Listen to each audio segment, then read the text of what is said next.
Hello Play the Game, this is Rowan with another Borderlands Top 5 What the Fuck. In this 6th episode, I'm going to be tackling grenades. And honestly, this episode was quite difficult to do. Say what you want about Gearbox and their inability to balance bosses, and guns, and character skills, and shields, but goddamn can they make some damn good grenade balance. But I managed to wrangle up 5, so here they are. Number 5. The Firebee/Pandemic. Now, I've got nothing against the Firebee and the Pandemic. On their own, they are perfectly fine and usable grenade mods, and I'd happily use them, and I often do. But unfortunately, the Stormfront exists.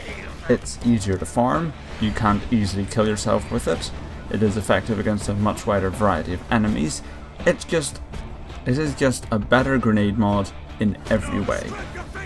Also, these three, the Firebee, the Pandemic and the Stormfront, are pretty much the same goddamn grenade. They just come in different elements, and that's not really a reason for the existence of 3 different grenade mods.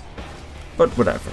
The Firebee and the Pandemic are fine grenades, but they're just implemented in a very odd way, and that is why they come in at number 5. Number 4. The Meteor Charstar/O-. Originally I was going to lob in the Crossfire in with these other 2 Seraph grenade mods, but as the Crossfire's legendary copy is a bitch to farm, it gets a free pass. But the others? No, not cool, Gearbox. Starting off with, they're very lazily designed.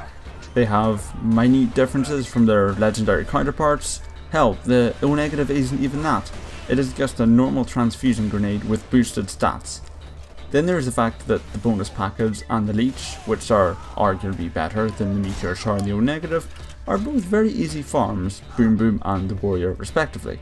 So the incentive of farming raid bosses and accumulating precious Seraph crystals to buy them is just non-existent.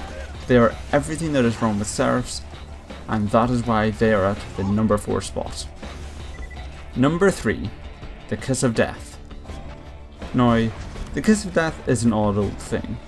It's certainly a usable grenade mod, there's nothing wrong with it. It's just a very weirdly classified weapon. First off, it's a Moxie weapon, defined by their life leeching properties, which the Kiss of Death kind of has, but not in the proper sense that makes Moxie guns a must-have. Maybe it exists because Gearbox were intending to make a complete set of Moxie gear, but they never made shields or class mods, and the relic, which is kind of as it is. I just don't see where it places it. Also, for some really weird reason, the Kiss of Death is a loot drop from Hyperius the Invincible. That's not a typo in the wiki, he actually can't drop this, which technically puts it into the tier of raid boss loot, and that just makes no goddamn sense. Maybe the Hyperius drop was meant to be the nasty surprise because he also drops the North Fleet, and Gearbox just screwed up and put the Kiss of Death in his loot pool instead. I don't know. But that's why the Kiss of Death makes it to the number 3 spot, because it's just such an oddball grenade. Number 2. The Rolling Thunder. Now we're moving on to the proper shit tier grenade mods. Let's not hold any pretenses. This is a terrible grenade. Anything that forces rubberized on us would automatically qualify for the list, but the fact that the Rolling Thunder's a legendary? It's god awful, nothing else to say about it.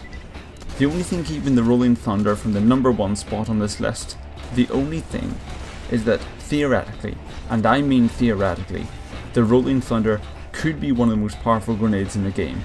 If it's aimed perfectly so that every bounce explosion hits multiple enemies and the cluster lands right in the heart, it could be a powerful grenade.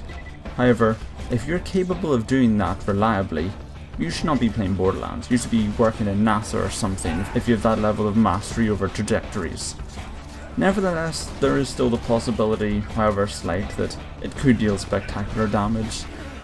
The number 1 grenade mod, however, has no such potential, and is just as likely, if not more so, to kill yourself with it. Captain Blade's Midnight Char. Holy shit, what a piece of fucking garbage. Most people won't have ever used the Midnight Star. I know I haven't before making this video. So what it does is that it's a Torg Merv grenade that deals a lot more damage than normal.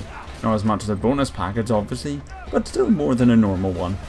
but instead of scattering them around, it ejects the child grenades back towards the thrower. So it's fantastic at killing yourself. Apart from that, I guess if you run into a group of enemies, throw it and then run away, you could kind of use it. But frankly, that's a lot of work for a small amount of extra damage over an easier grenade. And trying to pull that kind of maneuver, well, either your character could pull it off, but in that case they have much better options of dealing damage, or they can't, in which case the Midnight Char is just unusable. And that's why it's just a piece of shit grenade, and it is at the #1 spot. So this has been Rowan with my top 5 what the fuck grenade mods in Borderlands 2. I hope you enjoyed the list. It was quite tricky to pull together because most grenades are actually quite good. But of course you might have your own feelings on it, so feel free to leave them in the comment section below. Also, if you enjoyed the video, please leave a like and subscribe to PLAYtheGAMEcentral for more Borderlands coverage. Thank you very much for watching, and goodbye.